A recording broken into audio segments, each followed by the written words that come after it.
Assalamualaikum warahmatullahi wabarakatuh.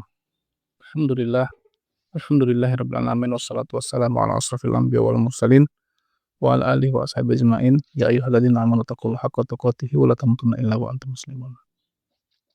Ikhwani fillah asyhadakumullah, pada kesempatan kali ini perkenankanlah saya sedikit me bukan membahas, Pak, ya, sedikit mengomentari ya tentang apa yang terjadi beberapa hari ini ya, yaitu perang antara Amerika dan Iran ya. Eee, Sebenarnya saya agak ragu-ragu ya untuk membahas ini, tapi karena ada sebuah, permintaan ya dari salah satu alumni saya ya, Ustadzah Lutfi, dia minta kalau saya membuat video tentang bagaimana mengomentari secara adil ya tentang konflik ini ya. Kenapa saya awalnya agak ragu-ragu, Pak, karena orang-orang kita ini ya, itu kebanyakan itu ketika melihat sebuah permasalahan, jarang ada yang melihatnya secara utuh gitu loh. Seringnya tuh melihat tuh hanya secara parsial, sepotong-sepotong. Kenapa ini terjadi? Ya bisa jadi karena memang kurangnya pemahaman kita terhadap ilmu agama atau terhadap permasalahan politik yang terjadi.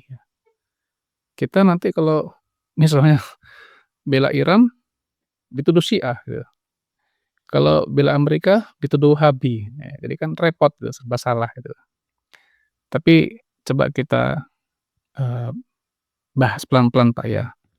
Jadi Allah Subhanahu wa taala itu kan berfirman di dalam surah Al-Anfal ayat 73 ya, "Walladzina kafaru ba'duhum awliya'u ba'din."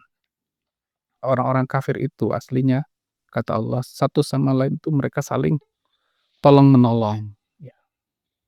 Dari dulu itu orang kafir itu satu sama lain saling tolong-menolong, ya, dalam keyakinannya mereka masing-masing untuk menghancurkan Islam, ya. Makanya di dalam surah, Al-Baqarah 120 kan Allah juga mengingatkan kita, "Walan tardu angkal yahudu walan nasara hatta tattabi'a millatahum." Orang Yahudi, orang Nasrani itu tidak akan redho, senang kepada kita kaum muslimin, sehingga kita mengikuti milah atau agama mereka. Tapi kita jangan lihat satu ayat ini dulu, Pak, ya, kan ayat Quran itu banyak itu ya.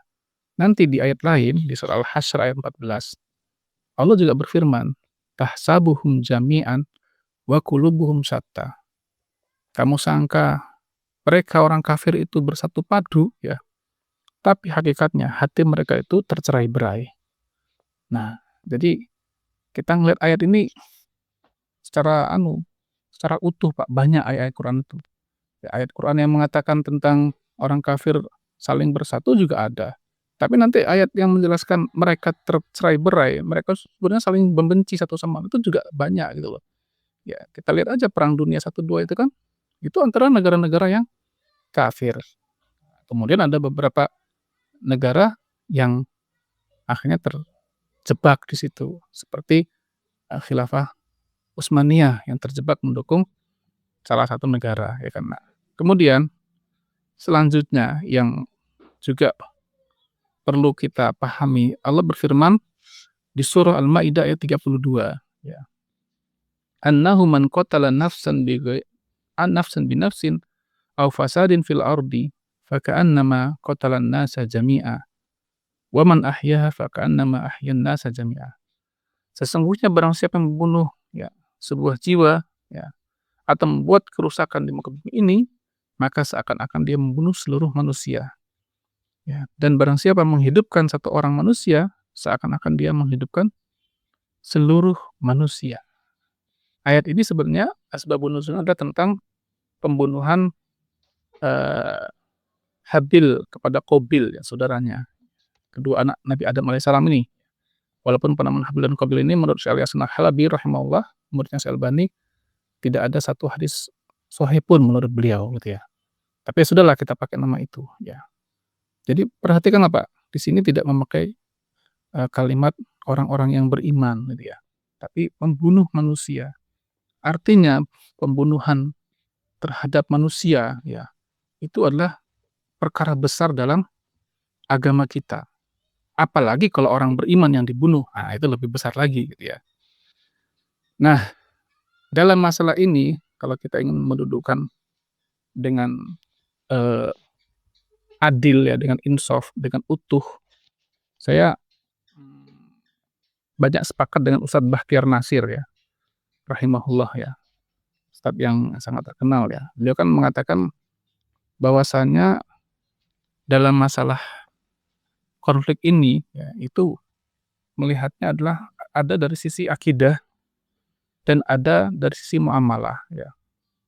Kalau dari sisi akidah nggak usah kita ragukan lagi ya, Syiah ini adalah kelompok yang sesat ya, yang sudah keluar dari Islam dan hampir semua Syiah hari ini rata-rata memang Syiahnya Syiah Imamiyah gitu loh ya. Syiah yang menuhankan ya Ali bin Abi Thalib radhiyallahu anhu atau menuhankan Husain anaknya kan ya. Jadi mereka sudah tidak bisa lagi kita katakan sebagai seorang muslim ya. Kalau ada orang Syiah yang mengatakan ya, kami ini masih bagian dari kaum muslimin, hanya perbedaan mazhab, itu biasanya mereka lakukan itu karena taqiyah, karena ada akidah taqiyah, yaitu menyembunyikan apa, keyakinan asli, ya, disebabkan karena mungkin ingin menarik simpatik kaum muslimin ya, karena mereka masih minoritas. Kejahatan orang-orang Syiah ini nggak usah ditanya lagi ya, yang paling, belum lama kan bagaimana pembantaian mereka terhadap saudara-saudara kita di Suriah, ya kan, oleh rezim Nusairiyah itu, Bashar Assad, yang akhirnya alhamdulillah ya dengan pertolongan Allah kaum muslimin di Suriah bisa memenangkan jihad mereka.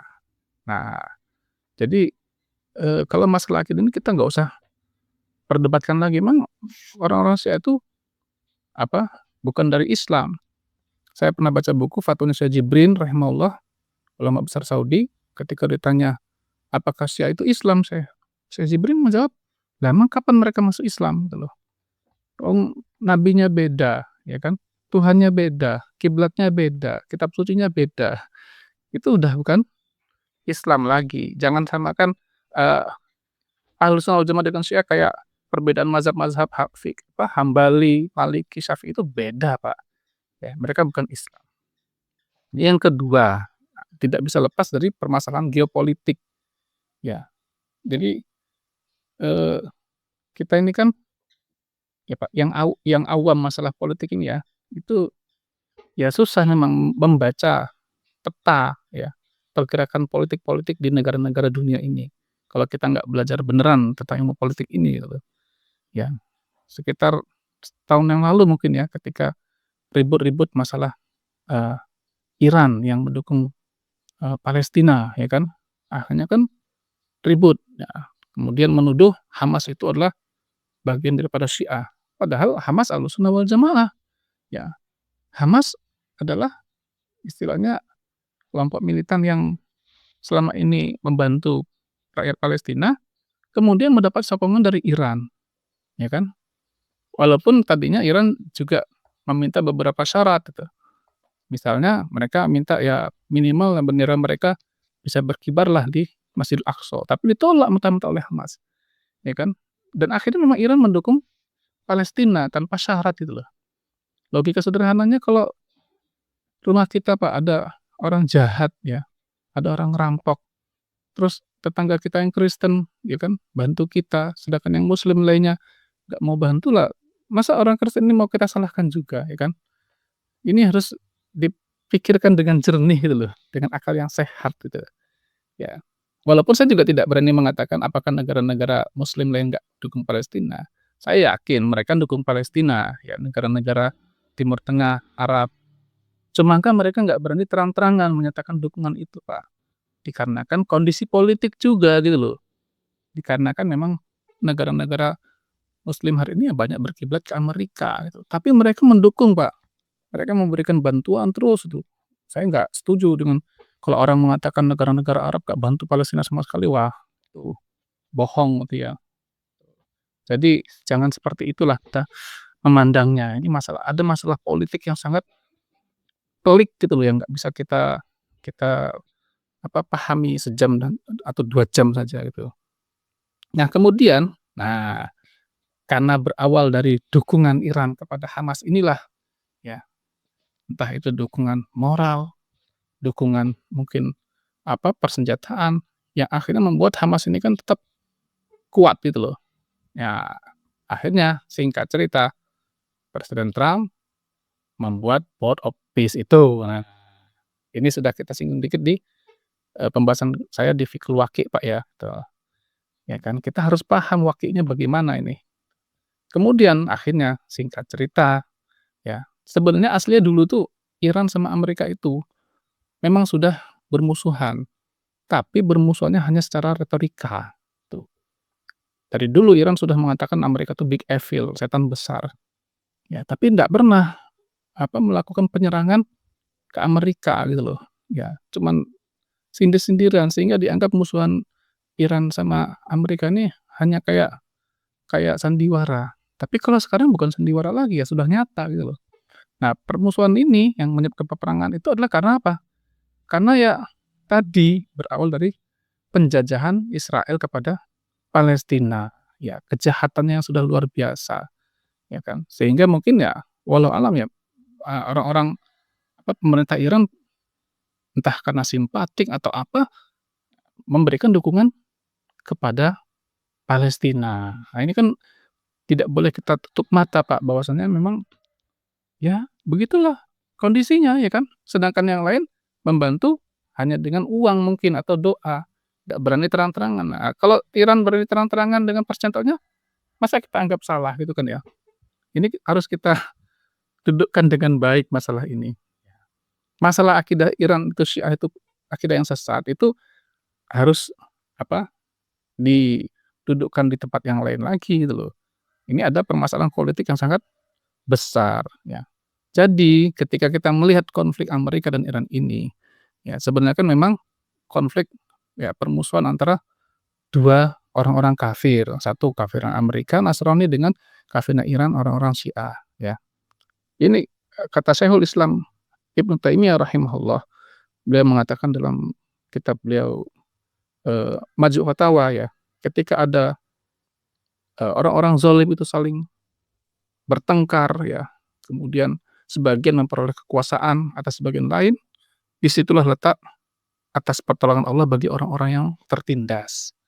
Ya, kaum muslimin Palestina puluhan tahun tertindas oleh Israel, ya kan. Kemudian akhirnya Iran membantu, ya, Israel didukung Amerika, Amerika marah kepada Iran, ya sudah, 2 kelompok zalim ini bertempur, ya berperang, mungkin ini cara Allah memberikan pertolongan bagi orang-orang tertindas. Kenapa? Karena kita kaum muslimin yang besar ini, yang jumlahnya konon sampai berapa, mungkin 6 miliar atau 5 miliar, itu yang nggak bisa apa-apa gitu, nggak punya kekuatan apa-apa. Nah, Allah memberikan caranya dengan menolong kaum muslimin ini. Allah punya cara sendiri. Imam Al-Ghazali rahimahullah juga mengatakan, jika ada 2 orang jahat, ya, yang mereka itu bertengkar, ya kan, berperang, dan Allah membinasakan salah satunya, maka alhamdulillah. Namun jika kedua-duanya binasa, maka kata beliau, alhamdulillahi katsira. Segala puji bagi Allah dengan sangat banyak, ya kan. Ini yang mungkin saya sampaikan tentang, pemikiran saya, Pak, ya. Jadi saya tidak mengatakan saya dukung siapa atau membela siapa atau menolak siapa, tapi ini adalah permasalahan geopolitik yang kita ini orang awam nih nggak usah banyak komentar lah gitu ya. Gimana apa, eee, permasalahan yang terbaik juga wallahu a'lam gitu loh. Kita hanya bisa menonton. Cuman kalau kalau boleh kita bersuara ya, namanya peperangan ini kan yang jadi korban adalah masyarakat sipil, ya kan, orang tua, wanita, anak-anak, ya kan. Nah, bahkan juga ya mungkin tentara-tentara itu gitu loh, yang mereka sendiri juga bisa jadi nggak menginginkan peperangan ini. Banyak video-video yang pejabat-pejabat Amerika itu, marah-marah menolak tentang perang ini gitu loh. Kenapa? Karena cuman untuk menyenangkan Israel gitu kan ya. Mereka sendiri sebenarnya nggak tahu untuk apa ini perang ini, ya kan. Kita harus melihat secara utuh gitu loh, ya. Kalau bisa peperangan itu tidak terjadi, kenapa harus terjadi gitu loh, ya kan.